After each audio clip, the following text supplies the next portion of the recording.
তো hey guys, welcome back to our channel. আবার নতুন একটা ভিডিওতে তোমাদের সবাইকে স্বাগত। তোমরা সবাই কেমন আছো অবশ্যই জানি, আমিও ভালো আছি। আর এই যে বাচ্চাটাকে দেখতে পাচ্ছ, এইটা কিন্তু আমাদের কাকা শ্বশুরের ঘরের নতুন ভাড়াটিয়া। বাচ্চাটা কিন্তু রিসেন্টলি এসেছিলো, বাট আমাদের বাড়িতে কিন্তু আসছিল না। তো সাহস করে ও এসেই গেছে আজকে। আর ও দেখতেই পাচ্ছ মেয়ের মনাকে নিয়ে খেলছে। ও কিন্তু একটা ছোটো বাচ্চা। তো সকালবেলা উঠে শাশুড়ি মা চলে গেছে হসপিটালে। আজকে বুধবার, ওনার হসপিটালে যাওয়ার ডেট ছিল। তো উনি আর আমার হাজব্যান্ড চলে গেছে। তো আমি চুল আঁচড়ানোর সময় পাইনি, তো চুলটা আঁচড়ে নিচ্ছিলাম। আর আমার কিন্তু মা বাবা দুজনেই আসবে। হ্যাঁ, বাবা থাকবে না, মা থাকবে, কারণ মার আজকে অ্যাডমিট হওয়ার কথা। তো সেই অনুযায়ী মার অপারেশন হওয়ার কথা, সব রিপোর্ট এসে গেছে, সেই নিয়ে ভর্তি হবে। তো এদিকে দেখতে পাচ্ছ আমি চুলটা ধীরে ধীরে আশ্রয় নিচ্ছি, এত পরিমাণ জট পড়েছে। মা কিন্তু এখনও এসে পৌঁছায়নি, আর ওদের ট্রেনে তুলে দিয়ে আমি এইদিকে আবার চুল আশ্রয় নিচ্ছি ওদের এগিয়ে দিয়ে। সকালবেলা উঠে চাটা খাওয়া হয়ে গেছিলো। তারপরে বাসি কাজ বলতে ঘর ঝাড় দেওয়াটা হয়ে গেছে, বাট ঘর মোছা টোছা এখনও হয়নি। ওগুলো করবো, কারণ ওরা যেহেতু তাড়াহুড়ো করে বেরিয়ে গেছে, 7:10 ট্রেন ধরেছে। তো জানি না আজকে কি হবে, মাকে অ্যাডমিট নেবে কি না, কারণ আবার রিপোর্টে যদি কোনো গণ্ডগোল আসে তাহলে তো আবার বাড়ি ফেরত পাঠাবে, তাই না? একের পর এক 2 সপ্তাহ ধরে এরকম চলেই আসছে। মা একবার যায় হসপিটালে, আবার ফেরত আসে, আবার যায়, আবার ফেরত আসে। তো যাই হোক, আমি ঠাকুরের কাছে চাই যাতে আজকে অ্যাডমিট নিয়ে নিই, কারণ এটা ওনার জন্য খুব প্রবলেম হয়ে যাচ্ছে। যাতে অপারেশনটা তাড়াতাড়ি না হলে ওনারও কষ্ট হচ্ছে। আর আমার মাথাটা দেখছো এত পরিমাণ চুলকায়, এত পরিমাণ চুলকায়, মনে হয় কি ঝালদি পড়া উকুন হয়েছে।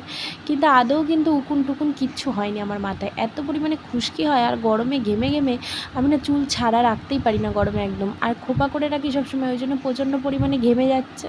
তার জন্য আরও চুলটা ভীষণ পরিমাণে চুলকায়। 2 দিন বাদে বাদে আমার শ্যাম্পু করতে হয়, নাহলে নোংরা হয়ে যায় প্রচণ্ড পরিমাণে। আর এইদিকে দেখছো আমি মেয়েটার সাথে কথা বলে নিচ্ছিলাম, ওর নাম সোনালি। আর একটু আগে দেখলে মেয়েকে বকা দিচ্ছিলাম, কারণ মেয়ে না ক্যামেরার ওই স্ট্যান্ডটা নিয়ে খুব নাড়ানাড়ি করছে। আমি স্ট্যান্ড সচরাচর বার করি না এই মেয়ের এইসব কারণগুলোর জন্য। তো আমি মাথা চুলকানো নিয়ে ওকে কিছু একটা বলছিলাম, যে এই তেল বা কিছু, আর ওকে কি একটা রাস্তা সম্পর্কে বোঝাচ্ছিলাম। তো যাই হোক, এখন হয়তো আপাতত এই জিনিসটা আমার মনে নেই, ওর সাথে আমি কী নিয়ে আলোচনা করছিলাম। তো এদিকে দেখতেই পাচ্ছ চুল টুল আঁচড়েছে, একটু গল্প করে নিচ্ছে, কারণ মা না আসলে তো আমি কোনো কাজ করতে পারবো না, না রান্না চাপাতে পারবো, না ঘর মুছতে পারবো।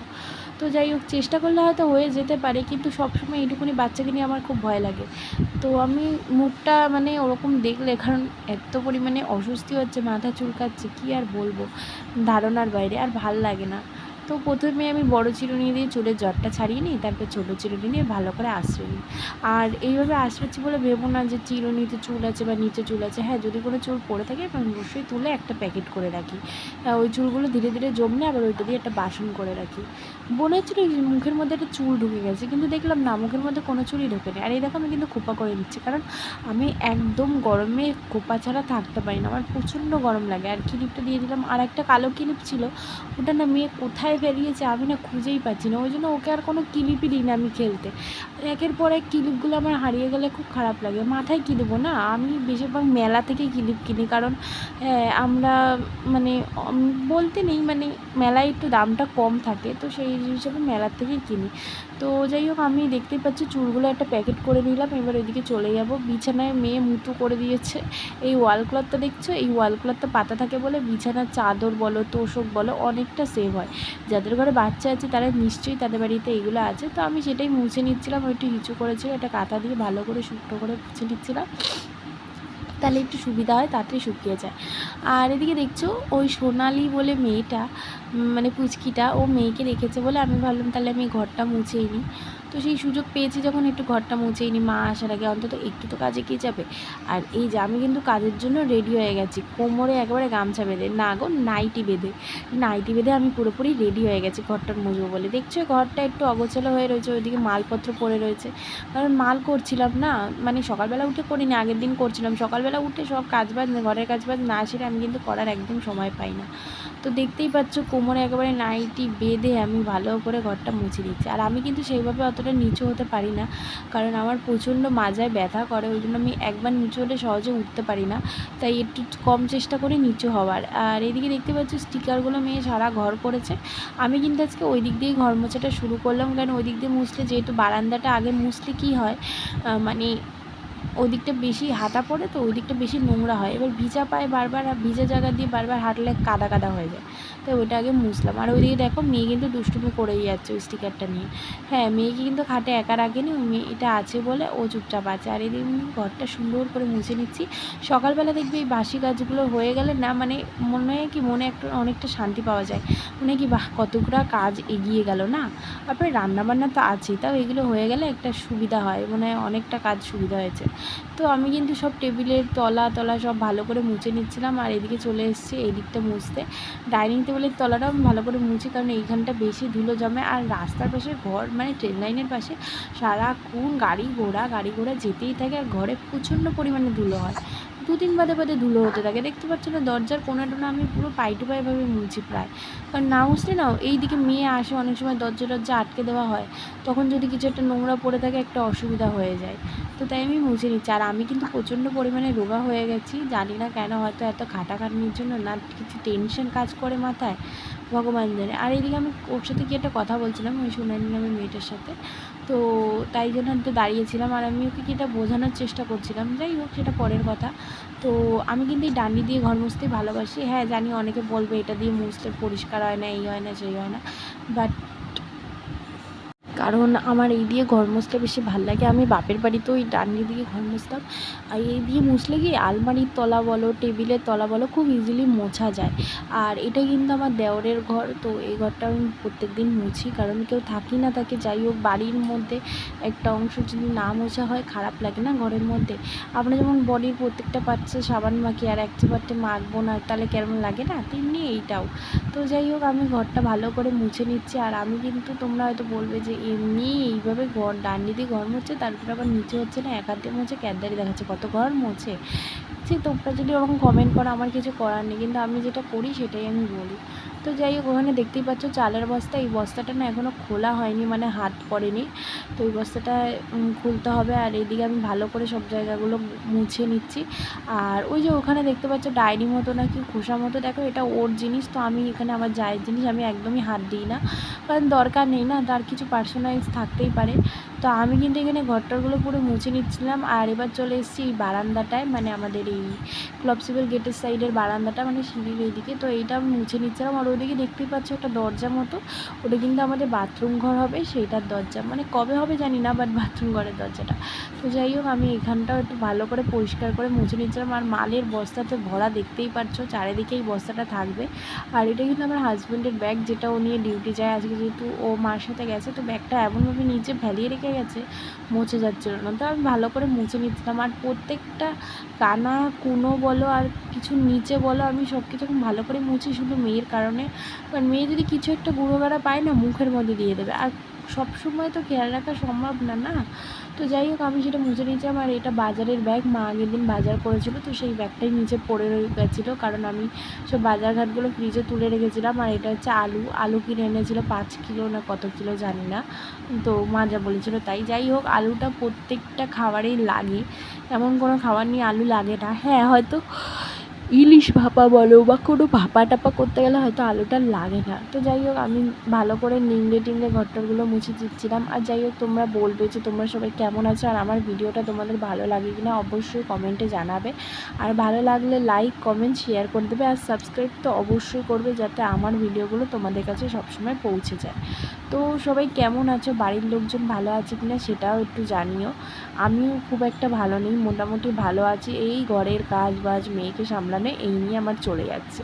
তো এই জলের বালতিটা জল ছিল, আর জলটা দেখো পড়েছে, তো এটা দড়ির মতো ছিল, এটা আমি ভালো করে আটকে নিলাম, এখানে জলটা পড়লো সেটাও একটু মুছে নিতে হবে, কারণ মেয়ে স্লিপ খেলে গেল ব্যাস, তাহলে আর রক্ষে নেই।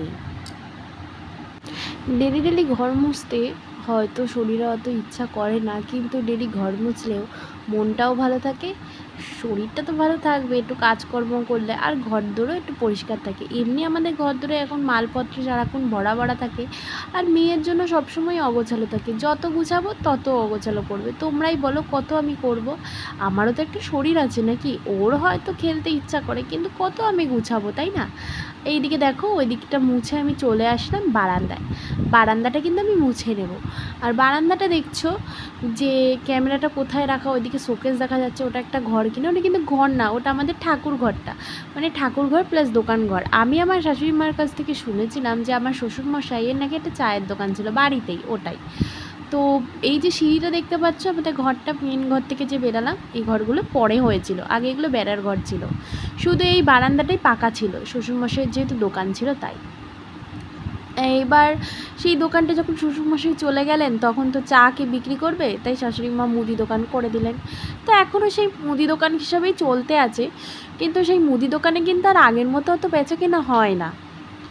টুকিটাকি একটু বেচা কেনা হয় বলা চলে, যাতে শাশুড়ি মার হাত খরচটা উঠে যায়। এই টাকাটা কিন্তু সম্পূর্ণ উনিই নেয়, কারণ দেখুন যতই দোকানে সব কিছু মালপত্রও উনি আনে, আর ওনার অবশ্যই দরকার সেই জিনিসটা। তো এখন যেহেতু মা নেই, দোকানটা আমিই সামলাচ্ছি মা না থাকলে। হ্যাঁ, টাকাগুলো রয়েছে, সেগুলো একটা জায়গায় তুলে রাখতে, কারণ দোকান ঘরে রাখলে অনেক সময় ইঁদুর টিঁদুর নিয়ে যেতে পারে। তো এদিকে দেখতেই পাচ্ছ বারান্দায় কী পরিমাণ রোদ এসে গেছে। গরমকালে এই রোদ, আর শীতকালে কিন্তু এই রোদটা পাওয়া যাবে না। হ্যাঁ, শীতকালে ভগবানকে ডাকলেও হয়তো রোদ পাওয়া যাবে না, আর গরমকালে এমন ঠাটা পড়া রোদ পড়ে বারান্দায় যে বসাও যায় না। সেই 12টার দিকে যাবে, তারপরে গিয়ে রোদটা মাথায় যখন উঠবে তখন এখান দিয়ে রোদটা সরবে। এবার তার আগে যদি একটু কাজ করতেও বসতে চাই তাও পারবো না, কারণ আমাদের ঘরে না একদমই আলো নেই। আমাদের ঘরে একটা জানলা, আর সেই জানলার পাশে পাশের বাড়ির প্রতিবেশীর গাছটা এমনভাবে বেড়ে উঠেছে যে ঘর থেকে একটু আলোও ঢোকে না, কামিনী ফুল গাছ। আর এখনকার প্রতিবেশীদের কথা না বলাই ভালো। তো যাই হোক, অনেকের প্রতিবেশী অনেক রকম হয়, সেই সব নিয়ে আলোচনা করে লাভ নেই। ওনাদের বললেও ওনারা গাছ কাটবে না, সেই আমার হাজব্যান্ড কবে কাটবে সেই ভরসায় ওনারা থাকে। তাহলে ওনারা গাছ লাগায় কেন? আমার হাজব্যান্ডের ভরসায় কি গাছ লাগিয়েছিল? লাগাই তো নি। তো যাই হোক, মানুষের অসুবিধা করতেই ওনারা বরাবর ভালোবাসে, এটা অনেকেরই স্বভাব। সে আমার বাপের বাড়ির ওখানেও দেখেছি, আর আমার শ্বশুর বাড়ির এখানেও দেখছি। দু একজন আছে যাদের কোনো দিনও বদলানো যাবে না। তো কী আর বলবো। আর এখানে দেখতেই পাচ্ছি এত পরিমাণ রোদ, মানে আমার একটু শরীরটা কিরম লাগছিলো, বললাম না একটু দাঁড়িয়ে যাই তারপরে করব। আর ওইখানে দেখতেই পাচ্ছি একটা কাকিমা শাড়ি দেখতে পাচ্ছি, একটা কাকিমা দাঁড়ানো ছিল। তো আমার ঘরটার মোচা হয়ে গেছে। আর এদিকে দেখছো মেয়ের, বললাম না মানে গুছিয়ে কিলাম, মেয়ে সেই তো অগোছালো করবে। আর মেয়ে কিন্তু এদিকে অগোছালো করতে শুরু করে দিয়েছিল। আর এইদিকে আমি এই যে এই জামাটা দেখতে পাচ্ছ, বাবার জন্য জামাই ষষ্ঠীতে যে জামাটা গিফট দেওয়া হয়েছিল ওটা বাবার ছোট হয়ে গেছিলো।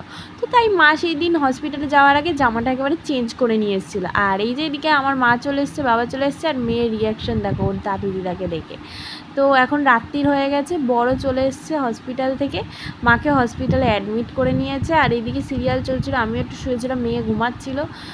আর ওইদিকে মা কাজ করছিল, আমাদের ওই যে কাজ আমরা করি রেলগাড়ি সেটা। আর এইদিকে আমি রাত্রিবেলা ভাত বেড়ে নেবো। তো আজকে কী রান্না করেছিলাম সেটাই তোমাদের সাথে শেয়ার করছি। ভাত, আর ওই যে ডেস্কিটা দেখছি ওটা কিন্তু মেয়ের অন্নপ্রাশনে গিফট পেয়েছিলাম, সেটাই আজকে প্রথম ভাত করলাম। প্রায় 1 কিলোর বেশি ভাত রান্না হয়ে যায়। আর ওদিকে একটা ভাজা ছিল, আর এখানে পালং শাকের বড়া, পালং শাক না পুঁই শাকের বড়া করেছিলাম, হেভি খেতে হয়েছিল, এই প্রথম করলাম। আর গাঁটি দিয়ে এখানে তেলাপিয়া মাছের ঝোল করেছিলাম, গাঁটি আলু দিয়ে, হেভি লাগে আমার যে গাঁটি এত ভালো লাগে। আর এই যে কুমড়ো আর ওই গাছের পুঁই শাক আর ডাঁটা দিয়ে একটা চচ্চড়ি মতো ঘ্যাট মতো করেছিলাম, কিন্তু পুঁই শাকের ডাঁটাগুলো এতটাই কচি যে পুরো গলে যাওয়ার মতো। আমার কিন্তু পুঁই শাকের ডাঁটা অত ভাল লাগে না, শাকটা তাও ভাল লাগে। আর ওখানে বেগুন ভাজা ছিল, তো সকালবেলা করা হয়েছিল। আর এখানে দুধ গরম করে রেখেছি, তাই একটু বাইরে রেখেছিলাম যে ঠান্ডা হলে আমি সেই দুধটা পাত্রে ঢেলে ফ্রিজে রাখবো। আর এখানে কিন্তু দেখতে পাচ্ছ পেঁয়াজ আর লঙ্কা কাটা, চা কিন্তু খাওয়া হয়ে গেছে। এবার পেঁয়াজ লঙ্কা কাটা কেন তোমরা সেটাই ভাবছো, পেঁয়াজ লঙ্কাটা কিন্তু মা আর আমি মিলে খাবো, মুড়ি চানাচুর অ্যাকচুয়ালি ভাল লাগে। আর আমার হাজব্যান্ড কিন্তু কাজে চলে গেছে, ও মাকে হসপিটালে ভর্তি করেছিল, কিন্তু মাকে হসপিটালে ভর্তি নেয়নি, মাকে রিটার্ন করে দিয়েছে, কারণ মার ভিটামিনের অভাব ছিল, সব রিপোর্ট দেখে জানা গেছে। তাই মাকে 5 দিনের 5টা ইঞ্জেকশন নিতে বলেছে ভিটামিনের, তারপরে একটা রিপোর্ট করতে বলেছে যে ভিটামিন কেমন আছে, তারপরে আবার অ্যাডমিট করবে নেক্সট বুধবার। তো মা বাড়ি আসেনি, মা একটু গেছে দিদি বাড়ি। তো যেহেতু আমি মেয়েকে নিয়ে একা একা পারবো না, তাই আমার মা রয়ে গেছে। তো দেখতেই পাচ্ছ সন্ধ্যেবেলা মুড়ি চানাচুর খেয়ে নিয়েছিলাম। একটা ঘটনা কী হয়েছিল জানো, যখন মেয়ে আমার হয়েছিল তখন কিন্তু আমি যখন মুড়ি চানাচুর খেয়েছিলাম সদ্য কাঁচা সেলাই অবস্থায়, সেই মুড়ি চানাচুর খেয়ে আমার এত পরিমাণ গ্যাস হয়ে গেছিলো, আমার কাঁচা সেলাই অবস্থায় বমি হয়ে গেছিলো। তো যাই হোক, তারপর দিয়ে আর মুড়ি চানাচুর খাওয়া হয়নি, আর এই এত মাস বাদে খেলাম। আর এখানে দেখতেই পাচ্ছ পরের দিন সকাল হয়ে গেছে, প্রচণ্ড পরিমাণে বৃষ্টি হচ্ছিলো, সকালবেলার দিয়েই পুরো ল্যাদ খাচ্ছি আমি বসে বসে। আর এদিকে আমার মা সব কাজ করে নিচ্ছে ভিজা অবস্থায়, মানে কি আর বলবো। আর এদিকে আমি চলে এসেছি ঠাকুর ঘরে। আর এদিকে দেখো আমার বর কিন্তু দোকানটা খোলেনি, ওর শরীরটা খুবই খারাপ লাগছে, ও ডিউটির দিয়ে দিয়ে এসেই শুয়ে পড়েছে, আর আমি ঠাকুরের থালা বাসনগুলো ধোবো। মার কিন্তু স্নান হয়ে গেছে, তাই মা বলছে তোর ভিজতে হবে না, দে আমাকে দে, আমি ধুয়ে দিচ্ছি, তুই ভিজলে মানারও ঠান্ডা লেগে যাবে, যেহেতু ও ব্রেস্ট ফিট করে তাই জন্য। তো মা এখানে একটু ভিজে ভিজে করছে, কি করবো, এই ঘরের ভিতরে বেসিক না হলে খুব অসুবিধা হয়, তোমরা সবাই জানো। আর ওখানে দেখতেই পাচ্ছ মা বৃষ্টিতে ভিজতে ভিজতে কী পরিমাণ কাজ করছে। আর দেখো সকালবেলার দিকে বৃষ্টি হয়েই যাচ্ছে, যখন অতিরিক্ত বৃষ্টি হয় তখন দরকার থাকে তখন তো বৃষ্টি হয় না, যখন দরকার হয় না তখন হয়। আর এই দেখো আরও জোরে বৃষ্টি নেমে গেছে। আর এদিকে মা জামা কাপড়গুলো ধুয়ে দিল। তো আমি ভাবছি ছাদের উপরে গিয়ে লাভ নেই, তাই সিঁড়িতে রেলিংয়ে মেলে দিই, কারণ এছাড়া তো আমাদের ঘরে কোথাও দড়ি টানানো নেই।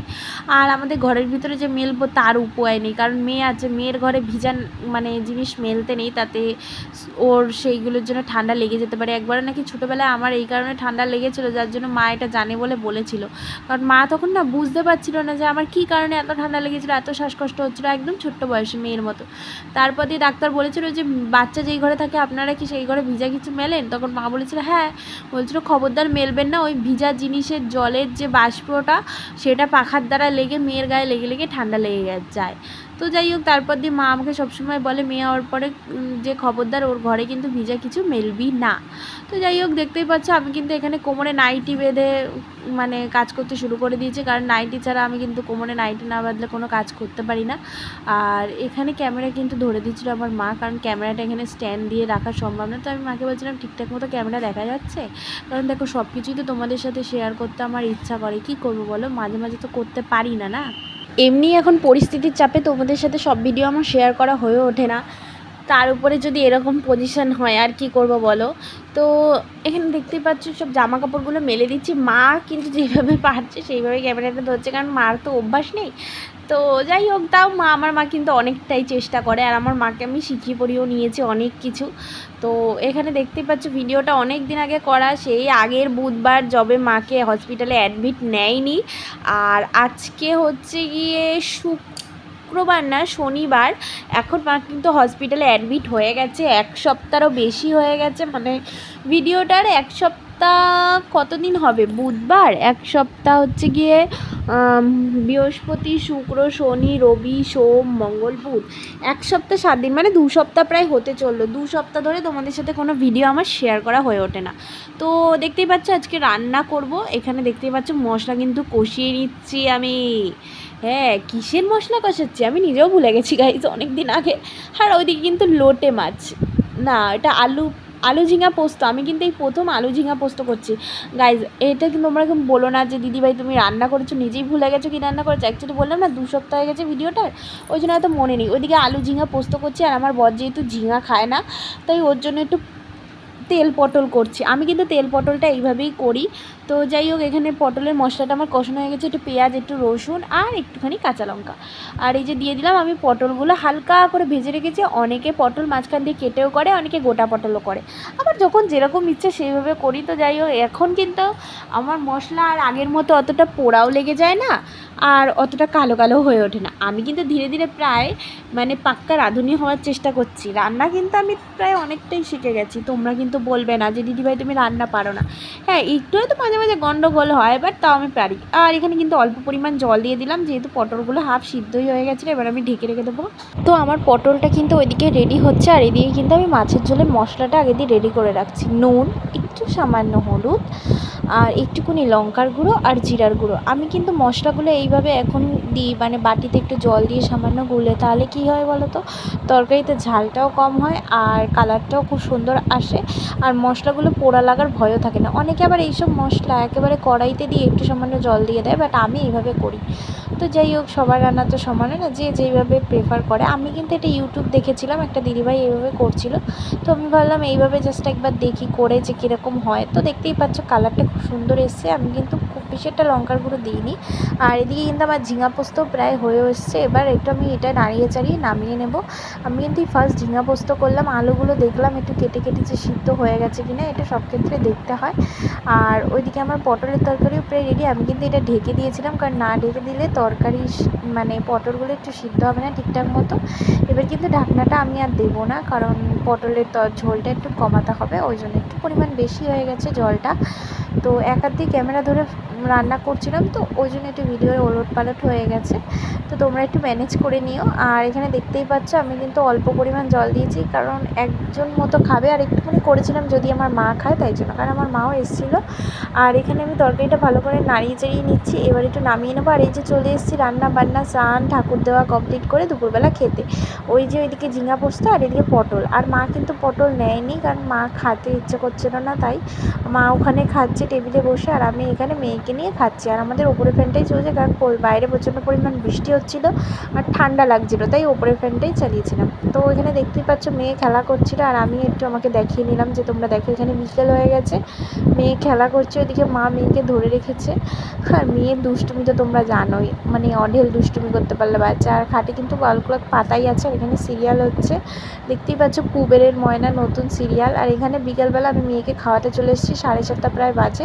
তো আজকে খাওয়াচ্ছি ওকে সুজি, আর ওকে খাওয়াতে গেলে একটু তো করতেই হবে, কারণ বাচ্চাদের খাওয়াতে গেলে একটু তো দুষ্টুমি করতে লাগে, একটু ওদের সময় দিতে লাগে, ওরা তো আর বড় না যে তাড়াতাড়ি খেয়ে দিয়ে উঠে যাবে। যাই হোক, তো এখানে মেয়েকে খাইয়ে নিচ্ছিলাম, ওকে চেয়ারে বসাচ্ছিলাম, কারণ চেয়ারে বসিয়ে খাওয়ালে ও একটু দুষ্টুমি করে। আমি বলছিলাম এই যে আঙ্কেল আন্টিদের একটু ফ্লাইং কিস দিয়ে দাও, তো বাচ্চাকে একটু টাইম দিয়ে খাওয়ানো উচিত। আর এখানে আমি ওর সাথে একটু নাচু করছিলাম, আমি বলছিলাম মাম্মা একটু নাচু করে দেখিয়ে দাও, তা থই তা থই থই থই থই। আর ও দুষ্টুমি তোমরা দেখতেই পাচ্ছ। আমার মেয়ের কিন্তু ওয়েটটা অনেকটাই গেইন হয়ে গেছে, তার জন্য ডক্টর দেখানো হয়েছিল, ডক্টর কিছু ওষুধও প্রেসক্রাইব করেছে, তো সেই ওষুধ অনুযায়ী সেই খাবার অনুযায়ী আমি খাওয়াচ্ছি। এই ডাক্তার দেখানোর জন্য আমাকে অনেকে অনেক কিছু বলেছে যে তুমি ডাক্তারের চেলা বা হ্যানা ত্যানা অনেক কিছু। গাইস, আমি কারোর কথায় কোনো কিছু কান করতে যাই না, কেন জানো? কারণ আমি জানি আমার বাচ্চা কোনটায় ভালো থাকবে কোনটায় খারাপ থাকবে। হ্যাঁ, হয়তো গুরুজনরা অনেক সময় অনেক ভালো কিছু বলে, অনেক খারাপ কিছু বলে, সেগুলো মাথায় নিয়ে চলাও উচিত। তো এদিকে দেখতেই পাচ্ছ মেয়ে কিন্তু ঘুমিয়ে পড়েছে, রাত্রির অনেক হলো। আর এদিকে আমি আমার মা খেয়ে নেব, কারণ বরের নাইট ডিউটি তোমাদের বলেইছিলাম। আর এখানে লেবু দিয়ে খেতে কিন্তু বেশ ভালোই লাগে, ওদিকে মাছের ঝোল, ওদিকে ঝিঙা আলু পোস্ত। আর